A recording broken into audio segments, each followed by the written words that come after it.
नमस्कार साथियों, आप सभी का हमारे YouTube चैनल विद्यालय एजुकेशन में स्वागत है। साथियों, आज हम पढ़ने वाले हैं घटना चक्र की तरफ से आने वाली करंट अफेयर्स क्विज की बुक से। जितने भी मोस्ट इंपोर्टेंट करंट अफेयर्स के क्वेश्चन हैं, ये सभी आज की क्लास में हम लोग करने वाले हैं।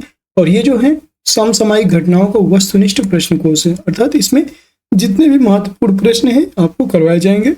और ये वार्षिक संकलन है जिसमें जनवरी 2024 से लेकर के सितंबर 2024 तक का महत्वपूर्ण करंट अफेयर्स करवाए जाने हैं। ठीक है, और ये आपकी चौथी क्लास होगी। 3 क्लास हम लोगों ने इसकी ले चुके हैं, चौथी क्लास है ये। ठीक है, सभी लोग क्लास में अंत तक बने रहिएगा और इसको आगे हम कंटिन्यू करते हैं। आज की क्लास का पहला क्वेश्चन है और ये क्वेश्चन आपको दिया गया था कि इसका आंसर बताइएगा। बहुत लोगों ने आंसर किया था। निम्न कथनों पर विचार कीजिए। 8 से 10 जुलाई 2024 के मध्य प्रधानमंत्री नरेंद्र मोदी रूस एवं ऑस्ट्रिया की यात्रा पर रहे। ठीक है, और इस यात्रा के दौरान उन्हें ऑस्ट्रिया के सर्वोच्च नागरिक पुरस्कार the Order of Saint Andrew the Apostle से सम्मानित किया गया था। क्या ये सही है? यस, ये आपका एकदम सही है। ठीक है, ये आपका एकदम यहाँ पे सही हो, ये आपको गलत है। ठीक है, पहला ऑप्शन इसमें सही है। 8 से 10 जुलाई 2024 के मध्य प्रधानमंत्री नरेंद्र मोदी रूस एवं ऑस्ट्रिया की यात्रा पर रहे, ये कथन सही है। और यहाँ पे इस यात्रा के दौरान उन्होंने रूस के राष्ट्रपति व्लादिमीर पुतिन के साथ मॉस्को में 22वें भारत रूस वार्षिक शिखर सम्मेलन की सह अध्यक्षता की थी, ये कथन भी सही है। इसमें पहला और तीसरा सही है, दूसरा यहाँ पे गलत है। ठीक है, आप देख सकते हैं केवल 1 और 3 सही है। इसकी व्याख्या देख लेते हैं एक बार। प्रधानमंत्री नरेंद्र मोदी की रूस एवं ऑस्ट्रिया की यात्रा कब होती है? 8 से 10 जुलाई 2024 के मध्य होती है। रूस की यात्रा से संबंधित तथ्य, वे 8 से 9 जुलाई 2024 के मध्य रूस की यात्रा पर रहे और रूस के प्रथम उप प्रधानमंत्री डेनिस मांटुरो ने उनका औपचारिक स्वागत किया था। इस यात्रा के दौरान उन्होंने रूस के राष्ट्रपति व्लादिमीर पुतिन के साथ 22वें भारत रूस वार्षिक शिखर सम्मेलन के सह अध्यक्षता की और सम्मेलन के उपरांत दोनों देशों के बीच 9 समझौता ज्ञापन पर हस्ताक्षर किया। उनमें से कुछ इस प्रकार है। 9 समझौता ज्ञापन है, आप एक बार देख लीजिएगा। ध्रुवीय क्षेत्रों में अनुसंधान एवं लॉजिस्टिक्स के मामले में सहयोग के संबंध में भारत के पृथ्वी विज्ञान मंत्रालय के राष्ट्रीय ध्रुवीय एवं महासागर अनुसंधान केंद्र और रूस के आर्कटिक एवं अंटार्कटिक अनुसंधान संस्थान के बीच समझौता ज्ञापन हुआ। और भारतीय अंतर्राष्ट्रीय मध्यस्थता केंद्र और रूसी संघ के chamber of commerce and industry में अंतर्राष्ट्रीय वाणिज्यिक मध्यस्थता न्यायालय के बीच सहयोग समझौता हुआ। अगला पॉइंट है, भारतीय व्यापार संवर्धन परिषद और अखिल रूस सार्वजनिक संगठन बिजनेस रूस के बीच भी समझौता ज्ञापन पर हस्ताक्षर हुए। और लास्ट आपको इस यात्रा के दौरान उन्होंने रूस के सर्वोच्च नागरिक पुरस्कार Order of Saint Andrew the Apostle से सम्मानित किया। और वहां पर क्या क्वेश्चन में क्या था, वहां पे रूस की जगह दूसरे देश का नाम दिया था ऑस्ट्रिया, इसलिए ये गलत हो गया था पॉइंट। आपको यहाँ तक समझ में आ गया होगा, उम्मीद है। और इस क्लास का पीडीएफ आपको टेलीग्राम चैनल पर मिल जाएगा। यही पीडीएफ जैसे आपको पढ़ा रहे हैं, सेम पीडीएफ आपको टेलीग्राम चैनल पर मिल जाएगा, तो आप वहां से इसे देख लीजिएगा। ऑस्ट्रिया की यात्रा, तो ऑस्ट्रिया रूस की यात्रा के बाद 9 से 10, 8 से 9 रूस में थे और 9 से 10 जुलाई 2024 के मध्य इस देश की यात्रा की, ऑस्ट्रिया की। वह लगभग 41 वर्षों में से किसी भारतीय प्रधानमंत्री की इस देश की पहली यात्रा है। इससे पहले पूर्व प्रधानमंत्री पंडित जवाहरलाल नेहरू ने वर्ष 1955 में तथा इंदिरा गांधी ने वर्ष 1983 में इस देश की यात्रा की थी। और गौरतलब है कि भारत और ऑस्ट्रिया के राजनयिक संबंध वर्ष 1949 में स्थापित हुए थे। और इस यात्रा के दौरान उन्होंने ऑस्ट्रिया के चांसलर कार्ल नेहमर से मुलाकात भी की थी। साथ ही उन्होंने ऑस्ट्रिया के राष्ट्रपति अलेक्जेंडर वान डेर बेलन से भी मुलाकात की। ऑस्ट्रिया के राष्ट्रपति कौन है? अलेक्जेंडर वान डेर बेलन। और अलेक्जेंडर यहाँ के ऑस्ट्रिया के जो राष्ट्रपति हैं, इसके बारे में मैंने आपको इस पीडी के करंट अफेयर्स में भी पढ़ाया हुआ था। अगला प्रश्न यहाँ पर देख लीजिएगा। जुलाई 2024 में प्रधानमंत्री नरेंद्र मोदी द्वारा मुंबई में शिलान्यास और लोकार्पण की गई विभिन्न परियोजनाओं के संबंध में निम्न कथनों पर विचार कीजिए। 13 जुलाई 2024 को प्रधानमंत्री नरेंद्र मोदी ने मुंबई में 29,400 करोड़ रुपए के अधिक की परियोजनाओं का शिलान्यास और लोकार्पण किया। याद रखेंगे, ये आपका पहला पॉइंट सही है, जहां पे प्रधानमंत्री नरेंद्र मोदी के द्वारा मुंबई में 29,400 करोड़ रुपए से अधिक परियोजनाओं का शिलान्यास और लोकार्पण किया गया था। और उन्होंने ठाणे बोरीवली सुरंग परियोजना की भी आधारशिला रखी। दोनों कथन यहाँ पे सही है। अगले पॉइंट की तरफ चलते हैं। अगला पॉइंट है, लोकमान्य तिलक टर्मिनस के नए प्लेटफॉर्म और छत्रपति शिवाजी महाराज टर्मिनस स्टेशन के प्लेटफॉर्म नंबर 10 एवं 11 के विस्तार को राष्ट्र को समर्पित किया। ये कथन भी एकदम सही है। ठीक है, ये कथन, तीसरा कथन भी यहाँ पे सही है। और चौथा कथन है, मुख्यमंत्री युवा कार्य प्रशिक्षण योजना का शुभारंभ किया गया। ये कथन भी आपका सही है। इसमें सभी कथन सही थे। उपयुक्त सभी, डी ऑप्शन इसका राइट हो जाएगा, उपयुक्त सभी। अगला प्रश्न है, यहाँ देख सकते हैं, प्रधानमंत्री नरेंद्र मोदी द्वारा मुंबई में विभिन्न परियोजनाओं का शिलान्यास एवं लोकार्पण किया गया। शिलान्यास और लोकार्पण 13 जुलाई 2024 को होता है। शिलान्यास और लोकार्पित परियोजनाओं की लागत 29,400 करोड़ रुपए से अधिक की थी। ये परियोजनाएं संबंधित है सड़क, रेलवे और बंदरगाह क्षेत्र से। प्रधानमंत्री द्वारा आधारशिला रखी गई परियोजनाएं हैं ठाणे बोरीवली ट्विन सुरंग परियोजना, गोरेगांव मुलुंड लिंक रोड परियोजना में सुरंग निर्माण कार्य एवं नवी मुंबई के तुर्भे में कल्याण यार्ड रिमॉडलिंग और गति शक्ति मल्टी मॉडल कार्गो टर्मिनल को यहाँ पे ये सभी आधारशिलाएं प्रधानमंत्री के द्वारा रखी गई। प्रधानमंत्री ने राष्ट्र को समर्पित किया तो लोकमान्य तिलक टर्मिनस के नए प्लेटफॉर्म और छत्रपति शिवाजी महाराज टर्मिनस स्टेशन के प्लेटफॉर्म नंबर 10 और 11 के विस्तार को राष्ट्र को समर्पित किया। प्रधानमंत्री द्वारा शुभारंभ की गई योजनाएं कौन कौन सी हैं? मुख्यमंत्री युवा कार्य प्रशिक्षण योजना को शुभारंभ किया गया। इस योजना की परिव्यय राशि है लगभग 5600 करोड़ रुपए और यह योजना क्या है? एक परिवर्तनकारी इंटर्नशिप कार्यक्रम है। इस योजना का उद्देश्य होगा 18 से 30 वर्ष की आयु के युवाओं को कौशल संवर्धन और उद्योग में अनुभव के अवसर प्रदान करके युवाओं के बीच बेरोजगारी की समस्या का समाधान करना है। ठाणे बोरीवली सुरंग परियोजना के बारे में एक बार देख लीजिए। इस परियोजना की लागत है 16,600 करोड़ रुपए और ठाणे बोरीवली के बीच यह ट्विन सुरंग संजय गांधी राष्ट्रीय उद्यान के नीचे से गुजरेगी। अगला प्रश्न है आपको 5 जुलाई 2024 को भारतीय रेलवे के गति शक्ति विश्वविद्यालय GSV बड़ोदरा और एयरबस के बीच एयरोस्पेस शिक्षा अनुसंधान के लिए समझौता हस्ताक्षरित हुआ और इस समझौते में पूरे कार्यक्रम के दौरान क्या शामिल नहीं है? तो इसमें पूरे कार्यक्रम के दौरान क्या शामिल नहीं है ये बताना है। GSV के 40 छात्रों के लिए पूर्ण छात्रवृत्ति कार्यक्रम क्या यह शामिल है? तो याद रखेंगे यह आपका जो है शामिल है, ठीक है। फिर GSV में उत्कृष्टता केंद्र की स्थापना, GSV से आपका तात्पर्य है गति शक्ति विश्वविद्यालय, तो GSV में उत्कृष्टता केंद्र की स्थापना ये भी सही है। GSV में एयरबस एविएशन चेयर प्रोफेसर पद की स्थापना ये भी शामिल है। GSV के कुलाधिपति के लिए एयरबस के प्रबंधन की नियुक्ति ये इसमें शामिल नहीं है, तो ये डी ऑप्शन इसका राइट हो जाएगा। अब एक बार देख लीजिएगा इसके बारे। गति शक्ति विश्वविद्यालय GSV बड़ोदरा एयरबस के मध्य समझौता होता है और दोनों के मध्य समझौता हस्ताक्षरित हुआ है 5 जुलाई 2024 को, ठीक है। 5 जुलाई 2024 को यह हस्ताक्षरित होता है। अगला पॉइंट है किस लिए हुआ? तो एयरोस्पेस शिक्षण और अनुसंधान के लिए। उद्देश्य था भारतीय विमानन क्षेत्र को महत्वपूर्ण रूप से मजबूत बनाना।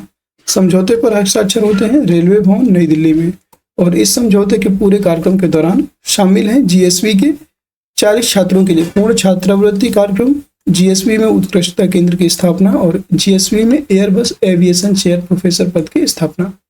इसके अलावा दोनों साझेदारी करेंगे विमानन क्षेत्र में कार्यरत पेशेवर के लिए विशेष प्रशिक्षण के लिए, ठीक है। और रिलेटेड स्टैटिक जीके देख लीजिए। इससे रिलेटेड स्टैटिक जीके है गति शक्ति विश्वविद्यालय GSV बड़ोदरा की स्थापना संसद के एक कानून के माध्यम से की गई थी और यह 2022 में इसकी स्थापना होती है। इसकी स्थापना का उद्देश्य था संपूर्ण परिवहन और रसद क्षेत्रों के लिए सर्वश्रेष्ठ श्रेणी की जनशक्ति और प्रतिभा का निर्माण करना। यह एक केंद्रीय विश्वविद्यालय है जो प्रायोजित है रेल मंत्रालय भारत सरकार के द्वारा इसको चलाया जा रहा है। अगला प्रश्न है आपका जुलाई 2024 में झारखंड की अपरक खदानों को बाल श्रम मुक्त घोषित किया गया। इस संबंध में निम्न कथनों पर विचार कीजिए।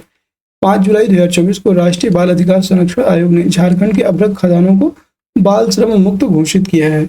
अब बताना है कि इसमें कौन कौन से पॉइंट सही हैं, ठीक है। तो इसमें पहला पॉइंट एकदम सही है।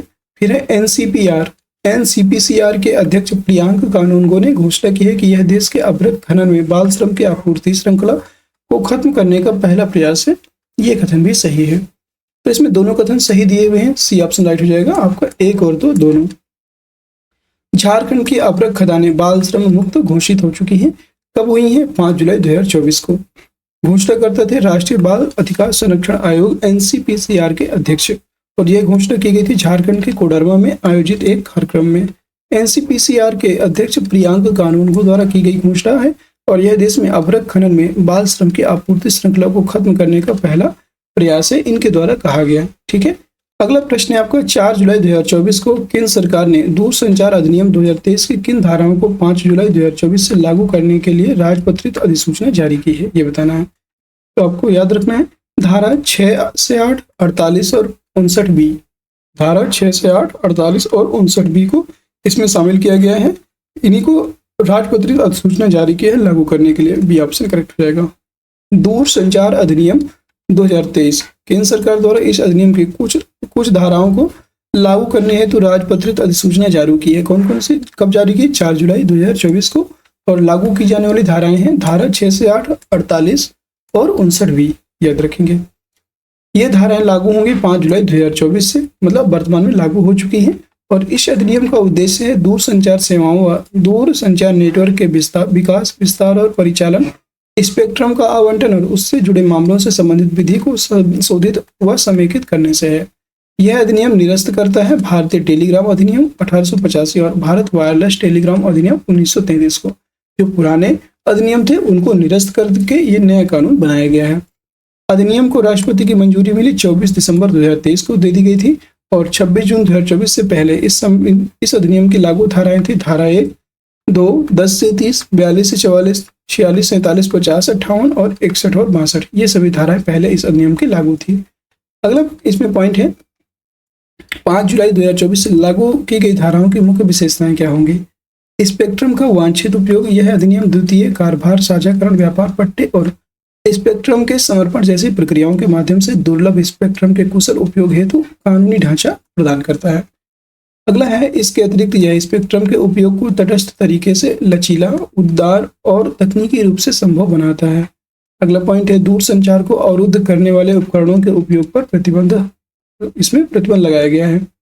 अगला पॉइंट है 1 जुलाई 2024 को किसकी अध्यक्षता में गठित जलवायु वित्त से संबंधित विशेषज्ञ समिति ने अपनी पहली रिपोर्ट IFSCA को सौंपी है? तो ये बताना है ध्रुव पुरकायस्थ, इनका नाम है ध्रुव पुरकायस्थ। सी ऑप्शन करेक्ट हो जाएगा। इसके बारे में एक बार देख लीजिएगा। जलवायु वित्त से संबंधित विशेषज्ञ समिति की रिपोर्ट आई है और 1 जुलाई 2024 को जलवायु वित्त से संबंधित विशेषज्ञ समिति ने बदलाव से जुड़े वित्त पोषण के बारे में अपनी पहली रिपोर्ट अंतर्राष्ट्रीय वित्तीय सेवा केंद्र प्राधिकरण IFSCA के अध्यक्ष के रामन को सौंपी है।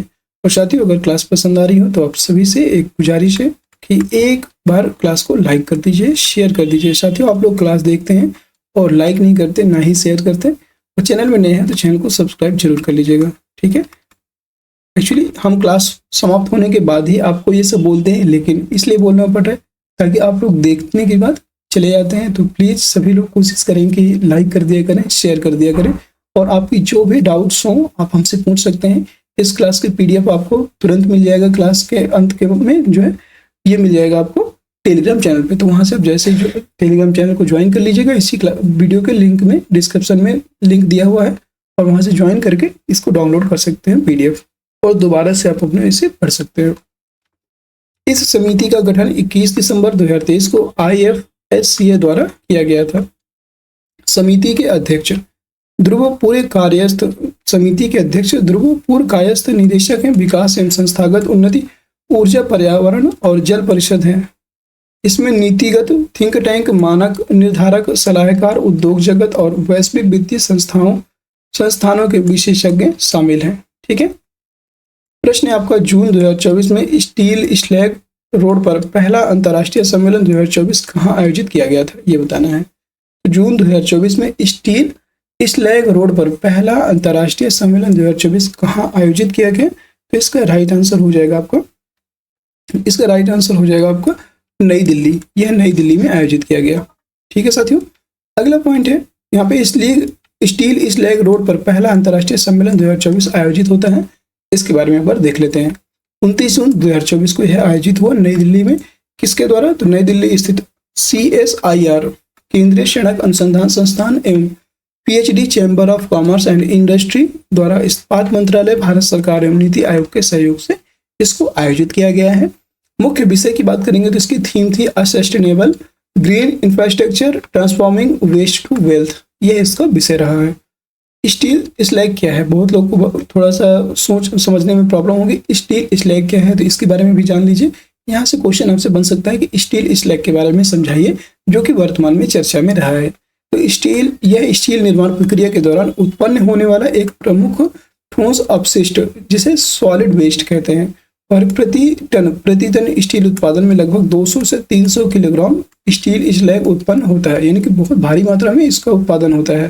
ठीक है, गौरतलब है कि अप्रैल 2022 में हजीरा यानी कि सूरत गुजरात में भारत की पहली स्टील स्लैग रोड का निर्माण किया गया।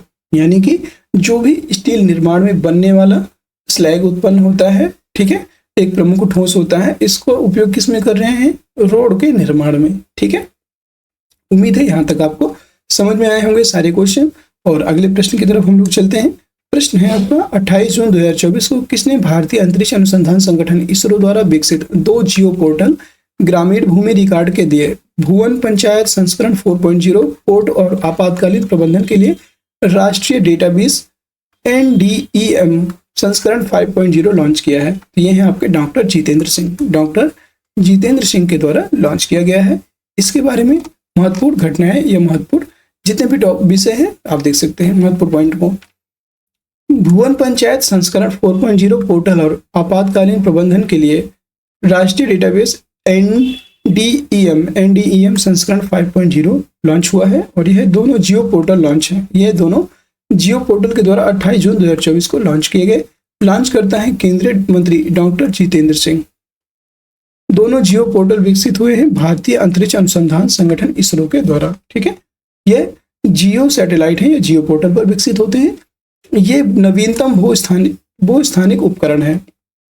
पूरे देश में विभिन्न स्थानों के लिए वो 1/10 के स्केल की उच्च रिजोल्यूशन वाली उपग्रह चित्र प्रदान करने के लिए विजुअलाइजेशन और योजना बनाने हेतु इसको लॉन्च किया गया।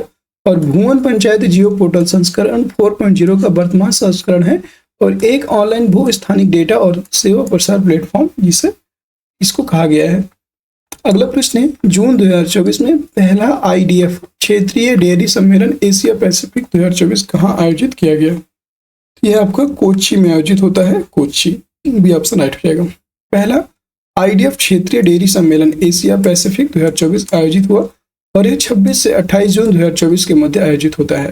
कोच्चि केरल में आयोजित हुआ और इसका मुख्य विषय, इसकी थीम जरूर याद रखना है, इसकी थीम पूछा जा सकता है फार्मर सेंट्रिक इनोवेशंस इन डेयरिंग। फार्मर सेंट्रिक इनोवेशंस इन डेयरिंग यह आपका पहला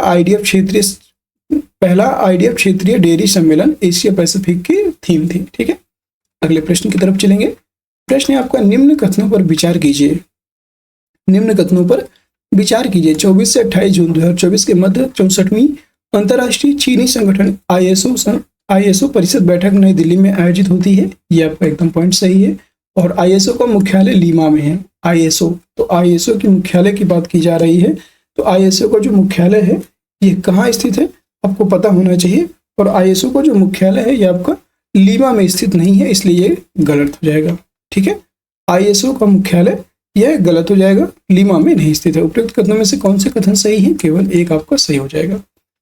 64वीं अंतर्राष्ट्रीय चीनी संगठन ISO परिषद बैठक 2024 आयोजित हुई और इसका मुख्यालय की बात करेंगे।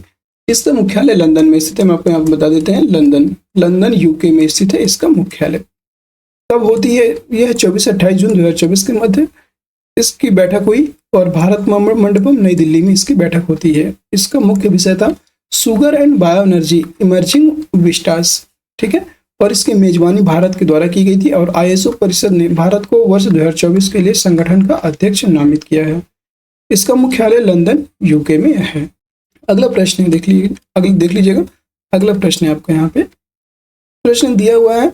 जून 2024 में NTA के माध्यम से परीक्षाओं के पारदर्शी, सुचारू और निष्पक्ष संचालन को सुनिश्चित करने हेतु किसकी अध्यक्षता में विशेषज्ञों की एक उच्च स्तरीय समिति का गठन किया गया है? तो यह डॉक्टर के राधाकृष्णन की अध्यक्षता में उच्च समिति का गठन किया गया था। यह ऑप्शन करेक्ट हो जाएगा। NTA के माध्यम से परीक्षाओं के पारदर्शी, सुचारू और निष्पक्ष संचालन को सुनिश्चित करने हेतु विशेषज्ञों की एक उच्च स्तरीय समिति का गठन किया गया और कब होता है? 22 जून 2024 को शिक्षा मंत्रालय भारत सरकार के द्वारा। इस समिति के अध्यक्ष थे इसरो के पूर्व अध्यक्ष डॉक्टर के राधाकृष्णन। इसके सदस्यों में कौन कौन शामिल है एक बार देख लीजिए। डॉक्टर रणदीप गुलेरिया पूर्व निदेशक एम्स दिल्ली के हैं। प्रोफेसर BJ राव कुलपति केंद्रीय विश्वविद्यालय हैदराबाद। प्रोफेसर राममूर्ति के प्रोफेसर एमेरिट्स सिविल इंजीनियरिंग विभाग IIT मद्रास के हैं। पंकज बंसल से संस्थापक है पीपल स्ट्रांग और बोर्ड सदस्य कर्मयोगी भारत।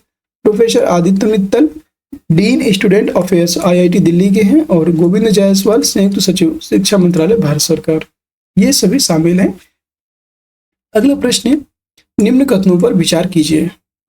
प्रश्न है आपका, इन पे विचार करना है। 21-22 जून 2024 के मध्य बांग्लादेश की तत्कालीन प्रधानमंत्री शेख हसीना भारत की राजकीय यात्रा पर रहीं। ये कथन एकदम सही है। ठीक है, पहला कथन सही है। इस यात्रा के दौरान दोनों देशों के बीच 7 समझौतों पर हस्ताक्षर हुए। ये क्या ये कथन सही है? याद रखेंगे, ये आपका गलत है। ठीक है, ये आपका गलत है। यहाँ पे 7 समझौतों पर नहीं 10 समझौतों पर हुए थे। ठीक है, 10 समझौते थे, इसलिए ये गलत हो जाएगा। कौन सा कथन सही है? केवल एक।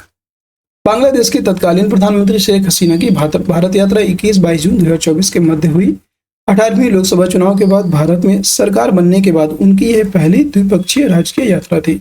इस यात्रा के दौरान उन्होंने राष्ट्रपति द्रौपदी मुर्मू और उपराष्ट्रपति जगदीप धनखड़ से मुलाकात की, और साथ ही उन्होंने प्रधानमंत्री नरेंद्र मोदी के साथ द्विपक्षीय विचार विमर्श किया। ठीक है, और गौरतलब है कि इसी दौरान दोनों देशों के मध्य 10 समझौता ज्ञापन पर हस्ताक्षर किए गए थे। ठीक है, अगले प्रश्न की तरफ चलते हैं। अगला प्रश्न है आपका, 18 जून 2024 को प्रधानमंत्री नरेंद्र मोदी ने कहां से प्रधानमंत्री किसान सम्मान निधि पीएम किसान की 17वीं किस्त जारी की? 17वीं किस्त कहां से जारी की है ये बताना है। पीएम किसान सम्मान निधि की 17वीं किस्त वाराणसी से जारी की है, याद रखेंगे। और प्रधानमंत्री किसान सम्मान निधि की 17वीं किस्त है, ये जारी 18 जून 2024 को होती है वाराणसी उत्तर प्रदेश में प्रधानमंत्री नरेंद्र मोदी के द्वारा। उन्होंने यह किस्त जारी की उत्तर प्रदेश के वाराणसी में किसान सम्मेलन के दौरान। जारी की गई राशि थी 20,000 करोड़ रुपए से अधिक। यह राशि उन्होंने जारी की लगभग 9.26 करोड़ लाभार्थियों को प्रत्यक्ष लाभ के अंतरण के माध्यम से। इस अवसर पर प्रधानमंत्री ने प्रमाण पत्र प्रदान किया और स्वयं सहायता समूहों SHG की 30,000 से अधिक महिलाओं को कृषि सखी के रूप में बताया। ठीक है, और कृषि सखी कन्वर्जेंस कार्यक्रम का उद्देश्य है कृषि सखी के रूप में ग्रामीण महिलाओं के सशक्तिकरण के माध्यम से ग्रामीण भारत को बदलना, जिससे कृषि सखियों को पैरा एक्सटेंशन वर्कर के रूप में और प्रशिक्षण और प्रमाणन प्रदान करना शामिल है। अगला प्रश्न है, 18वें मुंबई अंतर्राष्ट्रीय फिल्म महोत्सव 2024 से संबंधित निम्न कथनों पर विचार कीजिए। बताना है, इसका आयोजन 15 से 21 जून 2024 के मध्य मुंबई में किया गया। ये कथन एकदम सही है। इस महोत्सव की शुरुआत अंतर्राष्ट्रीय फिल्म महोत्सव है और इसकी शुरुआत 1990 में हुई थी। ये कथन एकदम सही है। आपको पहला कथन यहीं से समझ में आ जाएगा, मुंबई 18वां मुंबई अंतर्राष्ट्रीय फिल्म महोत्सव थी, मुंबई में ही हुआ, एकदम सही है। और इस महोत्सव की शुरुआत 1990 में हुई थी। दोनों कथन सही हैं, इसका 1 और 2 दोनों सी ऑप्शन करेक्ट हो जाएगा। 18वां मुंबई अंतर्राष्ट्रीय फिल्म महोत्सव 2024 आयोजित होता है मुंबई महाराष्ट्र में, और यह 15 से 21 जून 2024 के मध्य हुआ। किसके द्वारा हुआ? सूचना और प्रसारण मंत्रालय भारत सरकार के द्वारा इसको संचालित किया गया। अगला प्रश्न है, निम्न कथनों पर विचार कीजिए। निम्न कथनों पर विचार कीजिए, अब बताना है आपको। 10 जून 2024 को भारत की राष्ट्रपति द्रौपदी मुर्मू द्वारा प्रधानमंत्री नरेंद्र मोदी की सलाह पर केंद्रीय मंत्रिपरिषद के सदस्यों के बीच विभागों के आवंटन का निर्देश दिया गया है। क्या ये कथन सही है? यस, ये कथन आपका एकदम सही है। दूसरा पॉइंट है, इसके अलावा या इसके अनुसार शिवराज सिंह चौहान कृषि एवं किसान कल्याण और ग्रामीण विकास मंत्री बने। ये कथन भी सही है। इसमें दोनों कथन सही हैं, देख लीजिएगा। सावित्री ठाकुर महिला एवं बाल विकास मंत्री बनी है, और कथनों में से कौन से कथन सही हैं तो याद रखेंगे। इसमें तीसरा ये गलत है। ठीक है, सावित्री ठाकुर महिला एवं बाल विकास मंत्री बनी, यह कथन आपका तीसरा इसमें गलत है। ठीक है, तो इसका राइट आंसर हो जाएगा 1 और 2। 1 और 2 इसमें सही है, सी ऑप्शन राइट हो जाएगा, केवल 1 और 2 दोनों।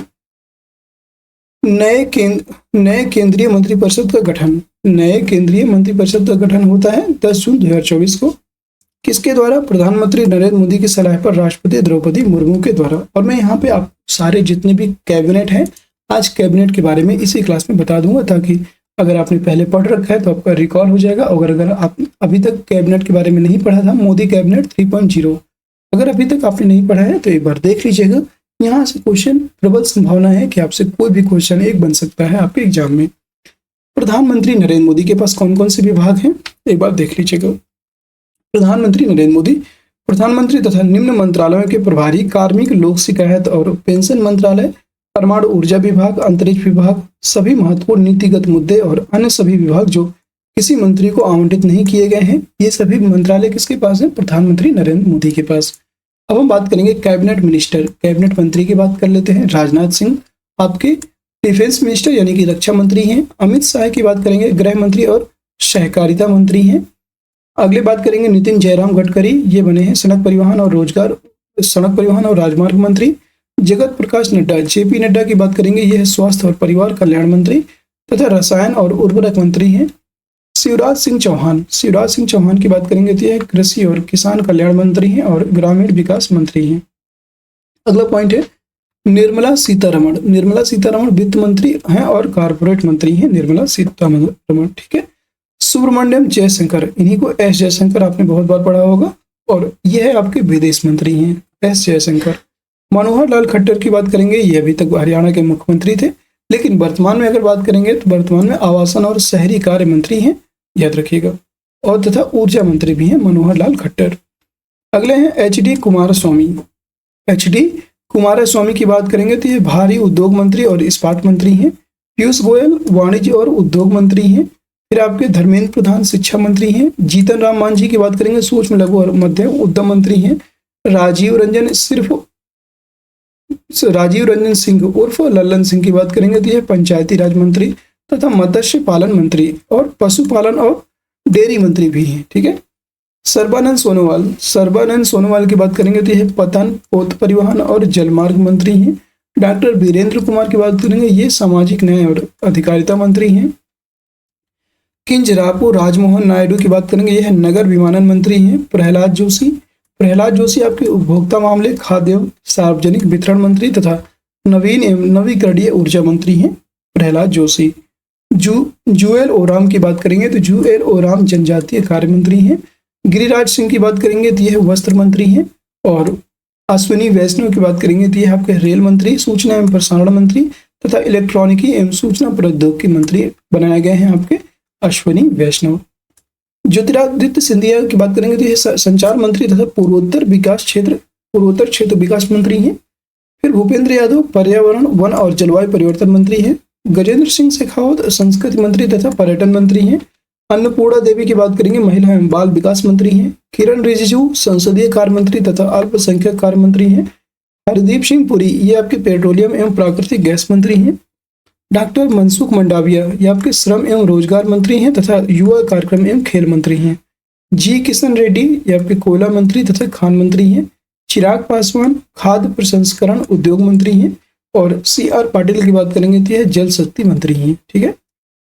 अगला प्रश्न है, और ये हमारा आज की क्लास का अंतिम प्रश्न होगा, ठीक है।